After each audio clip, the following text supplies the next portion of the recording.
Hello दोस्तों, आज के इस वीडियो में हम जानेंगे परमात्मा साकार है या निराकार। इस बारे में हिंदू संतों का क्या कहना है। तो सबसे पहले चलते हैं आसाराम बापू का क्या कहना है। जरा देखिए वीडियो में। प्रतिष्ठा की तो इससे भगवान को साकार भी मान सकते, निराकार भी मान सकते, सगुण साकार भी होते हैं, निर्गुण साकार भी होते हैं। अब जानते हैं अमोघ लीला प्रभु के विचार। आखिर इनका क्या कहना है। साकार भी होना चाहिए और निराकार भी होना चाहिए। तो भगवान साकार भी है और निराकार भी। अब अच्छा, आइए अब जानते हैं कृष्ण प्रिया जी महाराज का विचार। इनका क्या कहना है। तो आप साकार भी हैं और देखा जाए एक नज़र से तो आप निराकार भी हैं। अब जानते हैं श्री रंजन स्वामी जी के विचार। ये क्या कहते हैं। का समान वह सच्चिदानंद परब्रह्म न साकार की परिधि में आएगा न निराकार की परिधि में आएगा। वो दोनों से ही विलक्षण है और हमको उसी रूप में मानने का प्रयास करना चाहिए। अब जानते हैं स्वामी मुकुंदानंद जी के विचार। आखिर इनका क्या कहना है। और छांदोग्य उपनिषद जो सामवेद का अंश है वो कहता है मूर्तन चैवा मूर्तन च, दोनों सही हैं। भगवान निराकार भी है एवं साकार भी है। ये तो दोस्तों, अभी जाने थे आपने हिंदू संतों के विचार, जिनसे उनके प्रवचन से यही बताया गया है कि परमात्मा निराकार भी हैं और साकार भी है। इनका यही मानना है कि परमात्मा साकार भी हैं और निराकार भी हैं, दोनों हैं। लेकिन संत रामपाल जी महाराज जी का तो कुछ और ही कहना है। वो कहते हैं परमात्मा नर आकार में है और साकार हैं। तो आइए जानते हैं संत रामपाल जी महाराज जी के विचार। वेद के उन चंद मंत्रों को जिसमें परमात्मा साकार स्पष्ट है। अब यजुर्वेद रख दिया, ऋग्वेद उठा लिया।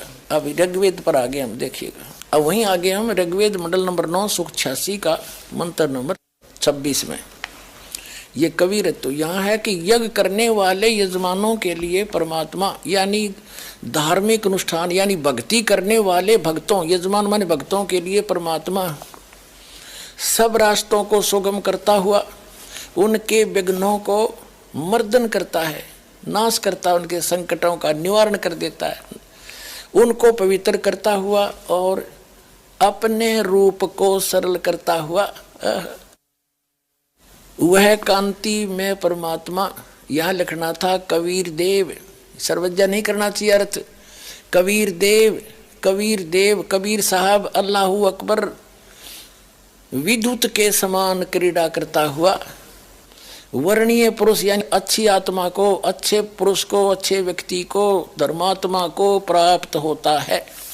अपने आत्माओं वो परमात्मा ऊपर रहता है ध्रुवलोक के तीसरे पृष्ठ पे और वहां से गति करके आता है बिजली जैसी गति से, यानी इतने बहुत शीघ्रता से यहाँ जाता, फ्रिक्शन ऑफ सेकंड के अंदर।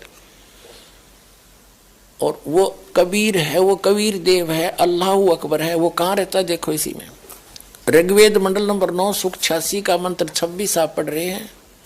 हम यहाँ आगे पढ़ते पढ़ते वो कबीर देव विद्युत के समान क्रीड़ा करता हुआ यानी आकाशीय बिजली की तरह एकदम पूरी स्पीड तय वर्णीय पुरुष को प्राप्त होता। वो कहाँ रहता है 27वें मंत्र में स्पष्ट कर दिया है।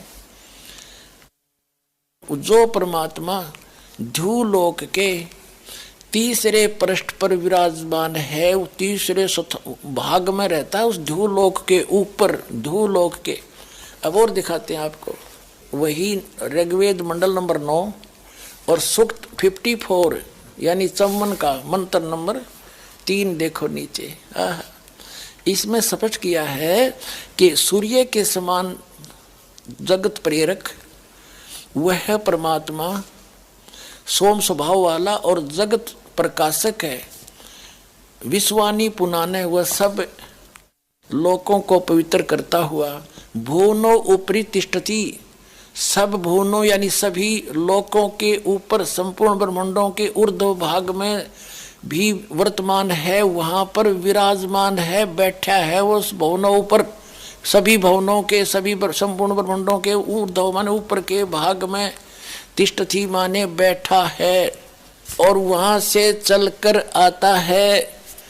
और सूक्ष्म वेद के अंदर यानी उस तत्व ज्ञान के अंदर परमेश्वर ने स्वयं आखिर बताया है, नबी मोहम्मद नमस्कार है, राम रसूल कहाया, 1,80,000 को सौगंध जिन नहीं करद चलाया, अरस कुरस पर अलय तकत है, खालिक बिन नहीं खाली, वो पैगंबर पाक पुरुष ते साहेब के अब्दाली। स्वयं परमात्मा ने आकर बता कि अरस के कुरस पर यानी सबसे ऊपर, ब्रह्मांडों के सबसे ऊपर हमारा स्थान है और हमसे कोई भी वस्तु बची नहीं है, खालिक बिन नहीं खाली, और वो पैगंबर पाक पुरुष थे साहिब के अब्दाली। जब रामानंद जी को परमात्मा मिले, आदरणीय रामानंद स्वामी जी को जब सतलोक में लेकर गए, वापस छोड़ा, तब कहा था 2 ठौर है, एक तू भैया 1 से 2, और कह रामानंद हम कारणे तुम आए हो मगजो। और फिर परमात्मा ने खुद कहा था रामानंद जी को, ए स्वामी सृष्टा में और सृष्टि हमारे तीर, दास गरीब अधर बसूं, अवगत सत कबीर। अधर माने ऊपर रहता हूँ मैं, वो सत कबीर हक्का कबीर अल्लाहू अकबर मैं हूँ, ऊपर रहता हूँ, वहाँ से चल कर आया हूँ। और आदरणीय गरीबदास साहिब जी को भी परमात्मा उस लोक में ऊपर लेकर गए थे, फिर वापस छोड़ा था। तब उन्होंने कहा था, अनंत कोट ब्रह्मांड का एक रति नहीं बाहर, और सतगुरु पुरुष कबीर हैं ये कुल के सिरजनहार। हम सुल्तानी नानक तारे दादू को उपदेश दिया, जात जुलाहा भेद नहीं पाया, वो काशी माए कबीर हुआ। अब ये भी स्पष्ट हो रहा है कि जो काशी में आया था वही अल्लाह अकबर है स्वयं। अब आगे दिखाते हैं। अब ऋग्वेद मंडल नंबर 9 सूक्त 82 में कति कंसेप्ट क्लियर हो जाएगा। ऋग्वेद मंडल नंबर 9 सूक्त 82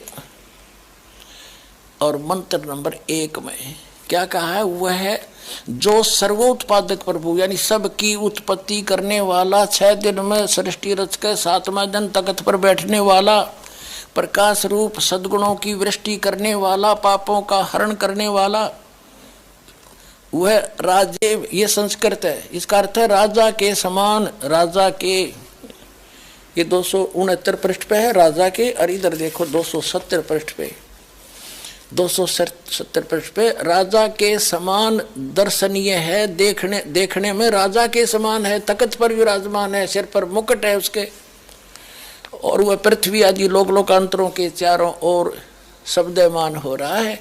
वह वर्णीय पुरुष को, अच्छी आत्मा को, जो दृढ़ भक्त है उसको पवित्र करता हुआ प्राप्त होता है। कैसे? जिस प्रकार विद्युत स्नेह वाले स्थानों को आधार बनाकर प्राप्त होता है। आगे किस लिए आता है? उद्देश्य क्या होता है आने का? हे परमात्मन, उपदेश करने की इच्छा से, तत्व ज्ञान यथार्थ ज्ञान बताने की इच्छा से आप महापुरुषों को प्राप्त होते हो, नीचे आकर के गति करके आते हो, और आप अत्यंत गतिशील पदार्थ के समान हमारे आध्यात्मिक यज्ञ को यानी हमारे धार्मिक अनुष्ठानों को प्राप्त होते हैं। आप कबीर देव हैं, आप अल्लाहू अकबर हैं, शुद्ध स्वरूप हैं, आप पाक हैं, पवित्र हैं। हमारे पापों को दूर करके हे अमर परमात्मा सोम आप हमको सुख दे। हो गया सिद्ध।